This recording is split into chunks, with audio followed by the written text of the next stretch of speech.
আপনার জীবনে সবচেয়ে কোন ক্যারেক্টার আপনার মনে হয় সবচেয়ে আউটস্ট্যান্ডিং? সেটা চারুলতা। কেন, কিসের জন্য? আপনি চারুলতার সঙ্গে যখন অন্য ফিল্ম কম্পেয়ার করেন, কেন মনে হয় যে চারুলতা ক্যারেক্টার এতই? চারুলতা আমার মনে হয় শ্রেষ্ঠ লেখকের গল্প রবীন্দ্রনাথ ঠাকুর এবং শ্রেষ্ঠ পরিচালক সত্যজিৎ রায়ের পরিচালনায়।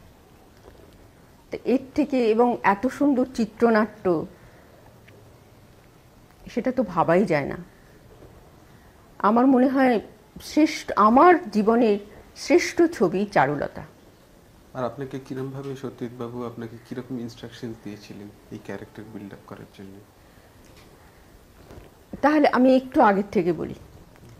সেটা হচ্ছে যখন মহানগর ছবি করতে যাই, মহানগর ছবি করি, তার আগে কিন্তু আমি ঋত্বিকদার ছবি করেছিলাম। তো ঋত্বিকদা তখন আমাকে বললেন যে দেখো, তুমি সত্যজিৎ বাবুর ছবি করছো, খুব ভালো কথা, খুব ভালো হবে, তবে এইটি তুমি জেনে রাখো সত্যজিৎ বাবু কিন্তু অভিনয় জানে না। তো তুই স্ক্রিপ্টটা পেলে, যখন পাবি তখন তুই আমার কাছে আসিস, আমি তোকে স্ক্রিপ্টটা পার্টটা তোকে বুঝিয়ে দেবো। আমি শুনে গেলাম, কিন্তু কিছু বলিনি। কিন্তু প্রথম দিন যখন আমি শুটিং করলাম, তখন আমার মনে হয় ওনার থেকে ভালো অভিনয় বোধহয় আর কেউ জানে না। উনি আপনাকে এক্স্যাক্টলি কি কি চারুলতা ক্যারেক্টারের সম্বন্ধে উনি কি কি বলেছিলেন যেগুলো আপনি ইনকর্পোরেট করেছিলেন ক্যারেক্টারে? এমন কিছু স্পেসিফিক কিছু বলেছিলেন? না, এইটাই বিশেষত্ব যে সত্যজিৎ রায়ের স্ক্রিপ্টের পর আর কিছু বলার দরকার হয় না। এবং উনি কিভাবে করান সেটা তারাই জানে যারা ওখানে অভিনয় করেছেন।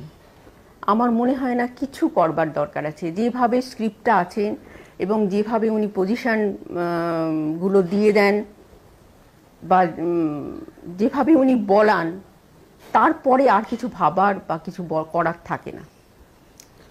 আপনি মহানগরে যখন রোল করেছিলেন তখন কিরকম ওই রোলটা সম্বন্ধে কিছু বলবেন? মহানগরের আগে থেকে একটু বলি। সেটা হচ্ছে প্রথম ছবি করি অনেক আগে, যখন আমার নাম ছিল মাধুরী। তো সেই মাধুরীকে বাদ দিই, মাধুরীর অনেক ফেজ আছে, অনেক ছোট ছোট ছবিতে অভিনয় করেছি। টনসিল পর্যন্ত, মানে তপন সেনার ছবি পর্যন্ত আমি ছিলাম মাধুরী। তারপর প্রথম মৃণাল সেনের ছবিতে যখন আসি, তখন আমার নাম দেওয়া হয় মাধবী। এই নামটা বিজয় চ্যাটার্জি দেন। তারপর ছবি করি ঋত্বিক ঘটক।